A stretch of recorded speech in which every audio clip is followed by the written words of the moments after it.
पिला माने आजिर भिडियो आमे युक्त 2 द्वितीय वर्ष राजनीति विज्ञान भारत रे गणतांत्रिक प्रक्रिया विषय भारत रे संघीय व्यवस्था विषय रे आलोचना करिबा। आजिर भिडियो को समस्त को स्वागत। देखिए भारत रे संघीय व्यवस्था बा इंग्राजी रे कहा होची फेडरलिज्म इन इंडिया। भारतीय संविधान धारा 1 रे भारत एक यूनियन ऑफ स्टेट्स बा राज्य मानकर समावेश रूपे वर्णित होईची। भारतीय संविधान धारा 1 रे भारत एक यूनियन ऑफ स्टेट्स बा राज्य मानकर समावेश रूपे वर्णित होईची।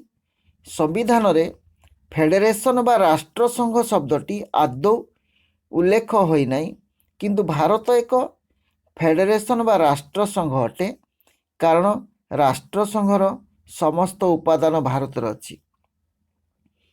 भारत संविधान कौन सी धारा रे फेडरेशन बा राष्ट्र संघ शब्द को व्यवहार करा जाए नहीं, बरं संविधान प्रथम धारा रे भारत को राज्य मानकर एक सम्मेलन भावे घोषणा कराई। भारत संविधान व्यवस्था गुड़ी को समीक्षा कले यार निम्नलिखित संघीय लक्षण देखा जाई थाए। एक नंबर देखिबा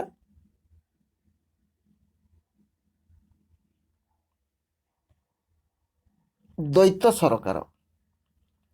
द्वैत सरकार कहले भारत रे दुई प्रकार शासन पद्धति प्रचलित, कारण देश रे एवं राज्य रे अलग अलग सरकार थाए। देश रे गोटे सरकार थाए, राज्य रे गोटे सरकार थाए, तेणु कहाउची द्वैत सरकार बा द्वैत प्रशासन। गोटे होउची केंद्र सरकार, अन्यटी होउची राज्य सरकार। ताले देशर होउची केंद्र सरकार आउ राज्यर होउची राज्य सरकार। भारत रे प्रत्येक नागरिक उभय केंद्र सरकार एवं राज्य सरकार को आईन और निर्देश को मानिबा को बाध्य। से उभय सरकार को कर देई थाए एवं ताहा प्रति उभय सरकार को दायित्व रही। ताल देखिले भारत रे एक केंद्र सरकार रही आउ राज्य सरकार मध्य रही। भारत रे एबे सुधा 28 राज्य और 9 केंद्र शासित अंचल रे प्रादेशिक सरकार रही।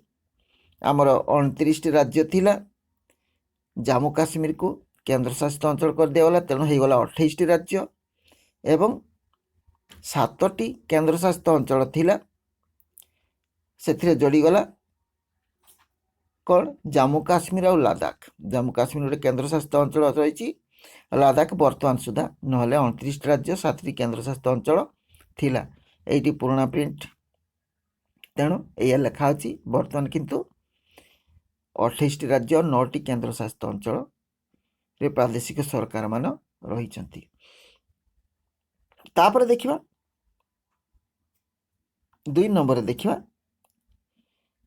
क्षमता बंटन। भारत संविधान सप्तम अनुसूची रे केंद्र तालिका, राज्य तालिका और जुग्म तालिका करा जाई शासन क्षमता को केंद्र और राज्य मध्य बंटन करा जायछि। कौन कराई? भारत संविधान सप्तम अनुसूची रे केंद्र तालिका, राज्य तालिका और जुग्म तालिका करा जाई शासन क्षमता केंद्र राज्य मध्य बंटन कराई। ताले एटा गोटे लक्षण जे क्षमतार बंटन। संविधान सप्तम अनुसूची अनुसार एटा कराई 3टी तालिका कराई, केंद्र तालिका, राज्य तालिका, जुग्म तालिका करा जायछि एवं शासन क्षमता को केंद्र और राज्य मध्य बंटन कराई। ताले वर्तमान सुधा देखिबा जे केंद्र तालिका रे 100टी विषय अंतर्भुक्त होईछि। किछि बही 99 अछि न्यू प्रिंट रे, जो बहीटी न्यू प्रिंट होईछि सेथिरे 100टी विषय अंतर्भुक्त होईछि। आ केतरी मुख्य विषय है केंद्र तालिकार प्रतिरक्षा, वैदेशिक व्यापार, युद्ध एवं शांति, मुद्रा प्रचलन, वाणिज्य, रेलवाई एवं निर्वाचन, यहीगुड़िक केंद्र तालिकार रही।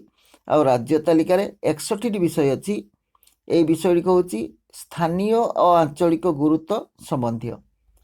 ତାହେଲେ ଏଗୁଡ଼ିକ ହେଲା ଆଇନ ଶୃଙ୍ଖଳା, ପୋଲିସ, କୃଷି, ସ୍ଥାନୀୟ ସ୍ୱାୟତ୍ତ ଶାସନ, ସାଧାରଣ ସ୍ୱାସ୍ଥ୍ୟ ଏବଂ ବିଦ୍ୟୁତ ଶକ୍ତି। ଆଉ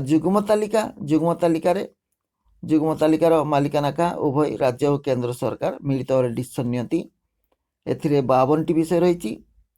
ଏମାନଙ୍କ ଭିତରେ ପ୍ରମୁଖ ହେଉଛି ଶିକ୍ଷା, ଶ୍ରମ କଲ୍ୟାଣ, କଳକାରଖାନା, ସମ୍ବାଦପତ୍ର, ବିବାହ ଓ ଛାଡ଼ପତ୍ର ଏବଂ ରିଲିଫ ଓ ଥଇଥାନ, ଏଗୁଡ଼ିକ ସବୁ ରହିଛି।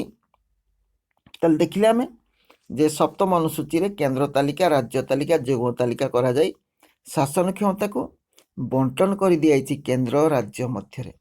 ତେଣୁ ଏଇଟା ଗୋଟେ ଲକ୍ଷଣ ଭାରତୀୟ ସମ୍ବିଧାନର ବ୍ୟବସ୍ଥାକୁ କ'ଣ ସଂଘୀୟ ଲକ୍ଷଣର ଏଇଟା ଗୋଟେ। ତାପରେ ଦେଖିବା 3 ନମ୍ବରରେ ଦେଖିବା ଲିଖିତ ଓ ଅନମନ୍ୟ ସମ୍ବିଧାନ। ଲିଖିତ ଓ ଅନମନ୍ୟ ସମ୍ବିଧାନ ଅନ୍ୟାନ୍ୟ ସଂଘୀୟ ରାଷ୍ଟ୍ର ପରି ଭାରତରେ ଏକ ଲିଖିତ ସମ୍ବିଧାନ ଦ୍ୱାରା କେନ୍ଦ୍ର ଓ ରାଜ୍ୟ ମଧ୍ୟରେ କ୍ଷମତା ବଣ୍ଟନ କରାଯାଇଛି। ହେଲା, ଅନ୍ୟାନ୍ୟ ସଂଘୀୟ ରାଷ୍ଟ୍ର ପରି ଭାରତରେ ଏକ ଲିଖିତ ସମ୍ବିଧାନ ଦ୍ୱାରା କେନ୍ଦ୍ର ଓ ରାଜ୍ୟ ମଧ୍ୟରେ କ୍ଷମତା ବଣ୍ଟନ କରାଯାଇଛି। ଭାରତ ସମ୍ବିଧାନର ସଂଶୋଧନ ପ୍ରଣାଳୀ କଷ୍ଟସାଧ୍ୟ, ତେଣୁ କୁହାଯାଉଛି ଅନମନ୍ୟ ସମ୍ବିଧାନ। ଏହାକୁ ସହଜରେ ପରିବର୍ତ୍ତନ କରାଯାଇପାରିବ ନାହିଁ। ଏହା ଏକ ଲିଖିତ ସମ୍ବିଧାନ ଏବଂ ସମ୍ବିଧାନରେ ଯାହା ଅଛି ସେହି ଅନୁସାରେ ଶାସନ। ଭାରତୀୟ ସମ୍ବିଧାନ ରିଜିଡ୍ ବା ଅନମନ୍ୟ ଅଟେ କୁହାଯାଉଛି। ସଂସଦର ଉଭୟ ଗୃହର 2/3 ସଭ୍ୟମାନଙ୍କ ସମର୍ଥନ ଦ୍ୱାରା ସମ୍ବିଧାନର ଅଧିକାଂଶ ଧାରା ସଂଶୋଧିତ ହୋଇପାରିବ, କିନ୍ତୁ ସମ୍ବିଧାନର ଅନ୍ୟ ଧାରାଗୁଡ଼ିକର ସଂଶୋଧନ ପାଇଁ ସଂସଦର ପ୍ରତ୍ୟେକ କକ୍ଷରୁ 2/3 ସଭ୍ୟଙ୍କ ସମର୍ଥନ ସହିତ ଭାରତର ଅନ୍ତତଃ ଅଧେ ରାଜ୍ୟର ସମର୍ଥନ ଆବଶ୍ୟକ। ତେଣୁ କୁହାଯାଉଛି ଲିଖିତ ଓ ଅନମନ୍ୟ ସମ୍ବିଧାନ।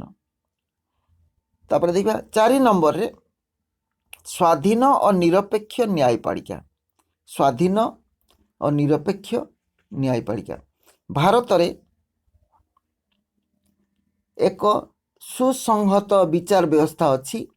ଏହାର ଶୀର୍ଷରେ ସୁପ୍ରିମକୋର୍ଟ ବା ଉଚ୍ଚତମ ନ୍ୟାୟାଳୟ ଅବସ୍ଥିତ। ତାହେଲେ ଭାରତର ଶାସନ ନ୍ୟାୟ ବ୍ୟବସ୍ଥାର ଶୀର୍ଷରେ ସୁପ୍ରିମକୋର୍ଟ ବା ଉଚ୍ଚତମ ନ୍ୟାୟାଳୟ ଅବସ୍ଥିତ। ସୁପ୍ରିମକୋର୍ଟ ସମ୍ବିଧାନର ଯେଉଁ ବ୍ୟାଖ୍ୟା କରିଥାଏ ତାହା ହେଉଛି ଚୂଡ଼ାନ୍ତ। ଏହାର ନ୍ୟାୟିକ ପୁନରାବଲୋକନ କ୍ଷମତା ଅଛି। ସରକାରଙ୍କ ଯେଉଁ ଆଇନ ସମ୍ବିଧାନ ବିରୋଧୀ ତାହାକୁ ସୁପ୍ରିମକୋର୍ଟ ଅସିଦ୍ଧ ବୋଲି ଘୋଷଣା କରିଥାଏ। କେନ୍ଦ୍ର ଓ ରାଜ୍ୟ ମଧ୍ୟରେ ଏବଂ ରାଜ୍ୟ ମଧ୍ୟରେ ଉପୁଜୁଥିବା ବିବାଦଗୁଡ଼ିକର ନ୍ୟାୟିକ ବିଚାର ସୁପ୍ରିମକୋର୍ଟ କରିଥାଏ। ତେଣୁ କୁହାଯାଉଛି ସ୍ୱାଧୀନ ଓ ନିରପେକ୍ଷ ନ୍ୟାୟପାଳିକା। ଭାରତରେ କେନ୍ଦ୍ର ରାଜ୍ୟ ମଧ୍ୟରେ ହୋଇଥିବା ସାମ୍ବିଧାନିକ କ୍ଷମତା ବଣ୍ଟନକୁ ସୁରକ୍ଷା କରିବା ପାଇଁ ଏକ ସ୍ୱାଧୀନ ଓ ନିରପେକ୍ଷ ନ୍ୟାୟାଳୟ ରହିଅଛି। ସୁପ୍ରିମକୋର୍ଟ ହେଉଛି ସମ୍ବିଧାନର ରକ୍ଷକ। ତାପରେ ଦେଖିବା 5 ନମ୍ବର ଦ୍ୱିସଦନୀୟ ବ୍ୟବସ୍ଥାପିକା। ଦ୍ୱିସଦନୀୟ ବ୍ୟବସ୍ଥାପିକା ଭାରତୀୟ ସଂସଦ ଦ୍ୱିସଦନୀୟ ଅଟେ। ଆମେ ଜାଣିଛୁ ଏହାର ନିମ୍ନ କକ୍ଷକୁ କୁହାଯାଉଛି ଲୋକସଭା, ଉଚ୍ଚ କକ୍ଷକୁ କୁହାଯାଉଛି ରାଜ୍ୟସଭା। ଆଉ ଲୋକସଭାର ସଭ୍ୟମାନେ ଭୋଟରମାନଙ୍କ ଦ୍ୱାରା ପ୍ରତ୍ୟକ୍ଷ ଭାବରେ ନିର୍ବାଚିତ ହୁଅନ୍ତି। ଲୋକସଭାର ସଭ୍ୟମାନେ ଭୋଟରମାନଙ୍କ ଦ୍ୱାରା ପ୍ରତ୍ୟକ୍ଷ ଭାବରେ ନିର୍ବାଚିତ ହୁଅନ୍ତି, କିନ୍ତୁ 12 ଜଣ ମନୋନୀତ ସଭ୍ୟମାନଙ୍କ ବ୍ୟତୀତ ଉଚ୍ଚ କକ୍ଷର ସଭ୍ୟମାନେ ପରୋକ୍ଷ ଭାବରେ ନିର୍ବାଚିତ ହୁଅନ୍ତି। ରାଜ୍ୟସଭାର ସଭ୍ୟମାନେ ପରୋକ୍ଷ ଭାବରେ ନିର୍ବାଚିତ ହୁଅନ୍ତି, କିନ୍ତୁ 12 ଜଣଙ୍କୁ ମନୋନୀତ କରାଯାଏ। ତାହେଲେ ଦ୍ୱିସଦନୀୟ ବ୍ୟବସ୍ଥାପିକାରେ କ'ଣ ଦେଖିଲେ ଆମେ? ସମ୍ବିଧାନ ଅନୁସାରେ ଭାରତର କେନ୍ଦ୍ରୀୟ ବ୍ୟବସ୍ଥାପିକା ସଂସଦର 2ଟି ସଦନ ରହିଛି। ନିମ୍ନ ସଦନ ହେଲା ଲୋକସଭା, ଜନସାଧାରଣଙ୍କ ପ୍ରତିନିଧିତ୍ୱ କରିଥାଏ, ଲୋକମାନେ ଭୋଟ ଦେଇ ବାଛିଥାନ୍ତି। ଆଉ ରାଜ୍ୟସଭା ସଂଘୀୟ ବ୍ୟବସ୍ଥାରେ ରାଜ୍ୟମାନଙ୍କ ପ୍ରତିନିଧିତ୍ୱ କରିଥାଏ। ତାହେଲେ ଇଏ ହେଲା ଆମର କ'ଣ ନା ଭାରତରେ ସଂଘୀୟ ବ୍ୟବସ୍ଥାର ଲକ୍ଷଣ ଗୁଡ଼ିକ। ଓକେ, ଆମେ ସଂକ୍ଷେପରେ ଆଲୋଚନା କଲେ भिडियोटी केमती लागला कमेंट्स माध्यम जणाइबे जदि भल लगिला लाइक टे करेंगे सांगसाथी सहित शेयर करेंगे आउ यहीपरि भिडियो देखा चाहूँगे चैनल को सब्सक्राइब करेंगे और बेल आइकन क्लिक करेंगे ताले परवर्ती वीडियो नोटिफिकेशन तुम पाक सब आगे पहुँच। धन्यवाद। जोटी था भल था सुखरे था। Thanks for watching.